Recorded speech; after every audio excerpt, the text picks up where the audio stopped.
All right, I'm finally back. An actual video, not an update, nothing like that, just a real actual video. So thanks for coming back and watching. And on this video, I'm going to go through mainly carnivore update. I'm going to touch on the benefits of it for me, the problems that I went through, my emergency surgery that had to have, and what happened after that, and where I see myself going with carnivore afterwards. And just another quick note about some other videos that I'm currently making. I'm doing a huge home improvement series. So everything from the insurance process for repairing hail damage, new roof, gutters, paint, windows, um, total replacement of windows and that process, the insurance process, how you pay, who gets the check, what you do when the adjuster comes out, all these kind of things.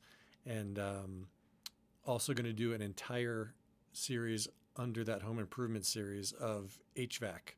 So go through how to get bids, what kind of presentations the companies put forth, the good, the bad, and the ugly in terms of those presentations, getting quotes, having the companies kind of compete with each other for price and that kind of thing. So really excited about that. Very expensive. So I hope that the effort, some of it I have to do, some of it I'm doing actually specifically for YouTube because I'm really close to getting monetized and kind of reaching that next level. So kind of pushing to get that done. So that would be really helpful for myself and my family to have this YouTube channel get to that next level. So without further ado, so carnivore. If you look at the previous videos, I mean, you're going to get a lot of what the benefits were, some of the struggles, but I'm going to try to condense it and be very direct here. And the benefits for me, the biggest benefit was in terms of my blood sugar is just a very flat line. And what I mean by that is I've never had a particular way of eating that would take out the spikes high and low like carnivore did.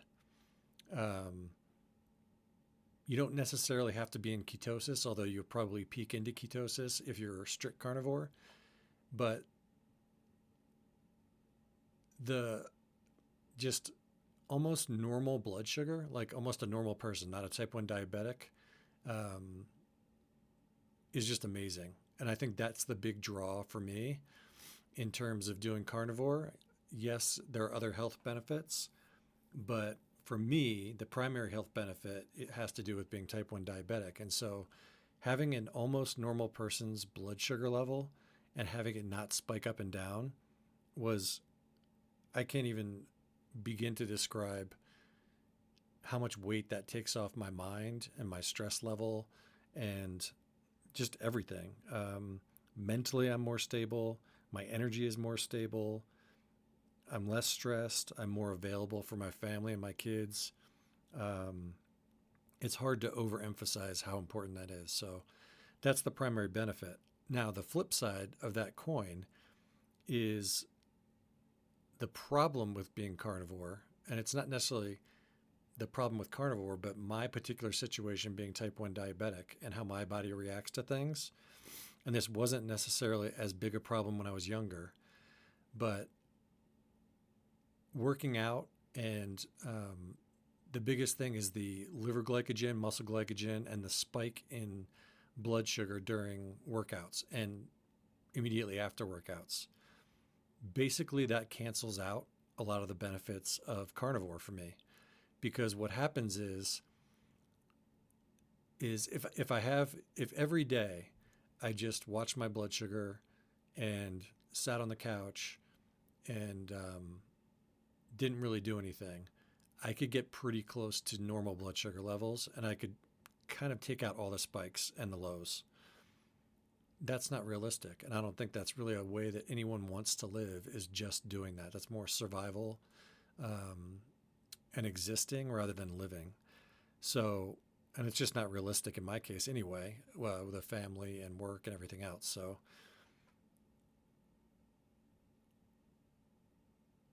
if I were to do that and just watch my blood sugar, I could keep it stable. But working out for me is a necessity because number one, it makes me feel good. I think it also is extremely beneficial for your body. And so even with the spikes, I'm willing to take that chance because I think there are such vast benefits for exercising. So anyway, I'm rambling on a little bit about that a little bit. But what happens is I get these big glycogen spikes from the workouts, and it happens sometimes during the workout, sometimes immediately after. And in order to account for that, it's a very inexact science because you don't know how much it's going to be for one workout or even if it will happen. Some workouts I don't get it at all. So it's not like you can do a calculation and give yourself a certain amount of insulin and every time it fits. I've had times where I try to anticipate it and take insulin and then I wind up having a severe low. So going along with that, what happens is I start to get on a roller coaster. So if I try to correct that spike in blood sugar that happens from the glycogen hitting my bloodstream, then I can go low and then I'm eating carbs and then it's negating that stable profile of blood sugar that carnivore gives me. And so that's the merry-go-round I get on. And so if I could do carnivore and that was the only variable, that is the diet for me in terms of controlling blood sugar and feeling as good as I can possibly can and almost like a normal non-diabetic person. But I get on this up and down with working out and then all those benefits are washed away. So all that is to say that I'm still carnivore based. That's kind of where I start everything, but I can't really claim to be carnivore because I do have to eat carbs. My blood sugar is too variable to be strict carnivore and to raise my blood sugar with things that aren't sugar. And so I wind up eating carbs. And so I'm not carnivore necessarily, but I still believe in that diet. I still employ that diet just with a less strict attitude. And so it's more of I just do what I need to do and go with the flow and not try. Before I tried to fight staying carnivore, staying strict, and I would wind up having more lows and be more miserable that way.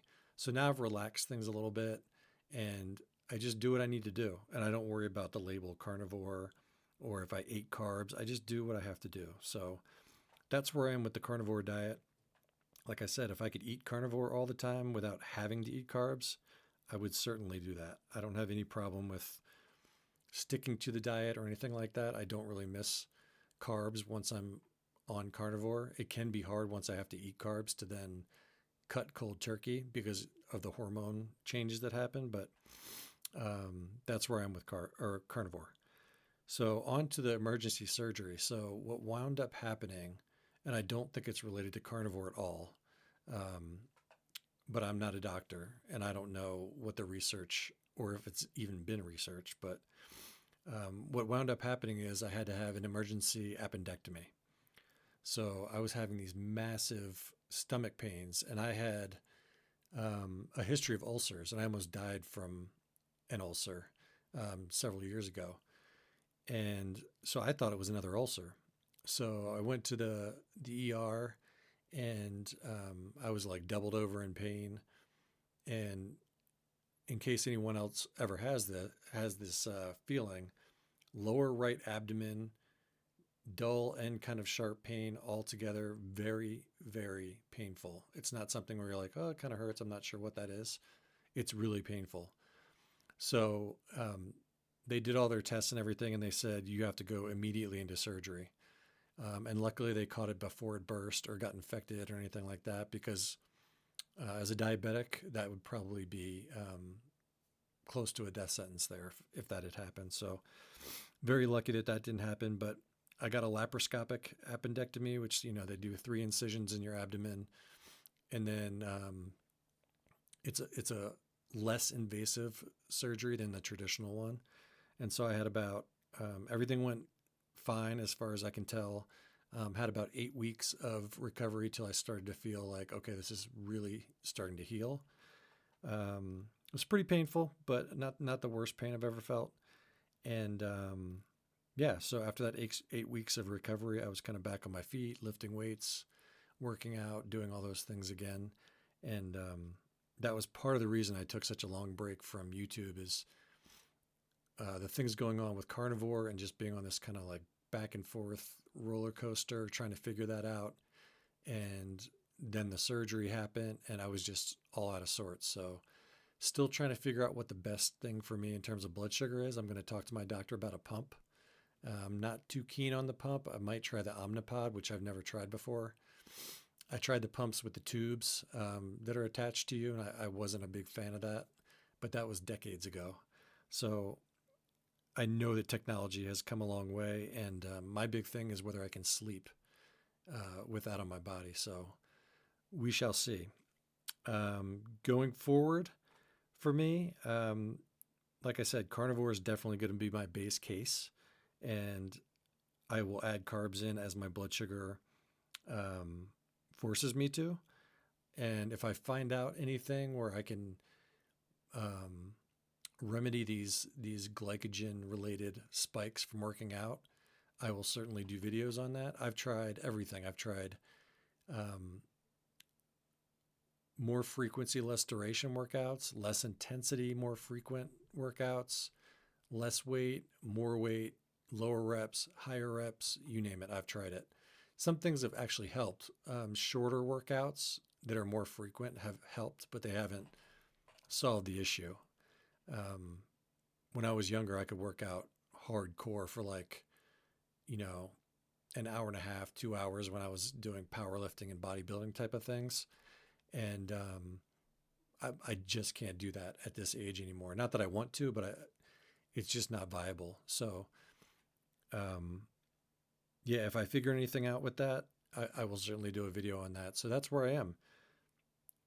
Keeping up with carnivore based diet, adding carbs where I need to just because I'm diabetic. Recovery from the appendectomy is going well. And then going forward, just trying to keep things very simple for myself. In terms of the channel, like I said, I'm having these series coming up and lots of home improvement stuff. I'm going to be, stripping paint and using heat gun and sander, and then getting the window replacements, probably the roof replaced, gutters replaced, windows replaced, just a whole bunch of stuff. The HVAC project is going to be the furnace, the hot water heater, and the air conditioning all together, all at once. So for anyone who's out there who's wondering about that process, it can be very intimidating and stressful. This series hopefully will answer tons and tons of questions, from getting bids to insurance to just navigating it, whether you want to do it yourself. I considered doing some of it myself and then quickly found myself, no, I'm just not up to it. So yeah, I'm excited about that. So the channel is fairly close to being monetized. So if you could subscribe and like and help me get over that threshold, that would be much appreciated. I'm going to try to keep that ask down to a minimum because I can't stand it when people ask for subs and likes on every video. But I just wanted to let you know that I am close to getting monetized for the video. And in my particular situation, that would be a really wonderful added benefit for me to have that other stream of income coming in. So I appreciate everybody sticking with me and coming back as I took that long break. I hope now you can understand why I took such a long break. It wasn't trying to be disrespectful to my audience or not put content out like I don't care or not answer people's comments. I've been trying to get back to people's comments, but I had such a lot going on. I just needed a break. I just needed to step away and figure things out for myself. So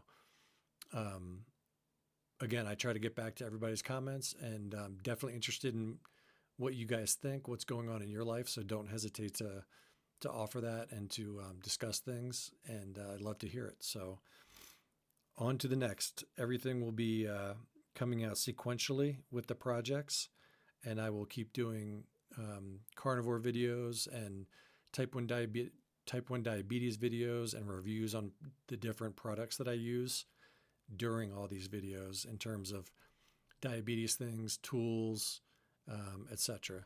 And then last thing is, I apologize for this video. It was an old bike ride, and I know it's probably making you dizzy.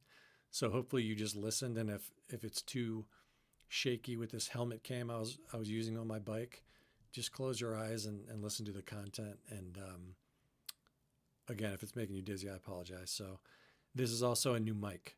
So let me know in the comments what it sounds like, whether you're wearing earphones, speakers, whatever. Let me know if you like it. So thanks again, and I will see you guys on the next video.